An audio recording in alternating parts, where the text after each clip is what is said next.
So peeps, early Tech, and coming right after our HyperOS 3 video, let's now talk about what's new with Oppo's ColorOS 16. Of course, we're also throwing in some helpful tips, so without further ado, let's jump right in. Kicking things off, the home screen UI remains pretty much the same except for subtle changes here and there. Swiping from the left directs users to the discovery bar for news and weather. Swiping down from the top left leads to notifications. By default, these are separated. If you want the classy look where they're together, just click on these three dots next to the gear icon. From here, you can choose if you want the classic look or split look. Back to the home screen, you can hold it to make some preferred changes. For example, you can switch between having an app drawer or not. You can also add another column in there to add more icons in just one page of the home screen. If you haven't noticed already, some app icons, particularly the first-party ones, have gotten new looks. Oppo calls this luminous design and they actually look good. This design language also extends on the system level, such as adding subtle lighting effects when interacting with certain UI elements. For example, interacting with buttons on the calculator shows this halo effect, adding a bit more flair. The play of light and depth here adds more character into these icons while still being familiar for users. Onto app folders, you can hold them and they can take up space up to 3 or 4 app sizes. You can go long, wide, boxy, or up to you really.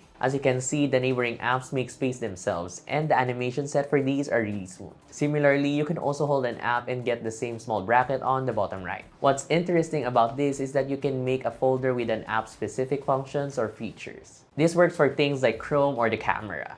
Moving on, we have the home screen, lock screen, and style settings. Here, you can see the various lock themes and also the new ones that are available. There's some variety here for text, clocks, and more. Swiping up also lets you fiddle with fonts, icons, and certain UI elements, making customization options more flexible. From here, there's options for colors, fingerprint animations, edge lighting for calls or notifications, and texture blur toggles. Next, we have some choices for always on display. Users have options between seamless, classic, or full screen. Seamless is our go-to for this device as it comes with a clean transition. Full screen is there as well. And of course, the old reliable classic AOD. If you're nitpicky about your lock screen, there's also more options underneath like Bitmoji and types of clocks. You can also hop into display settings to schedule when you want AOD to be on.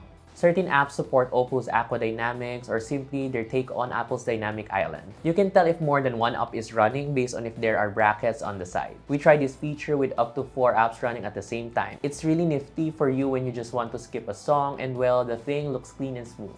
Now we have one of the newest additions to the Find X9 series, the Snap key. It replaces the alert slider and works as a quick access key. By default, it's a shortcut to Mindspace, which takes in what's currently on your screen. You can click the button once to take a screenshot, long press to immediately record video, and double click to open Mindspace itself. Snap key can also be set as a quick toggle to stuff like DND mode and flashlight to name a few. For gaming, similar to most devices, you can take a look at some extra settings by pulling the edge of the left side in-game. You'll see tabs for performance and tools, which gives you another overlay for frame rate, battery, and ping. There's 3 presets for gameplay, which include power saving, balance, and pro gamer mode. For tools, you'll still see your ping and frame rate, but now device temperatures as well. There's even a nifty tool which you can use to play music while gaming.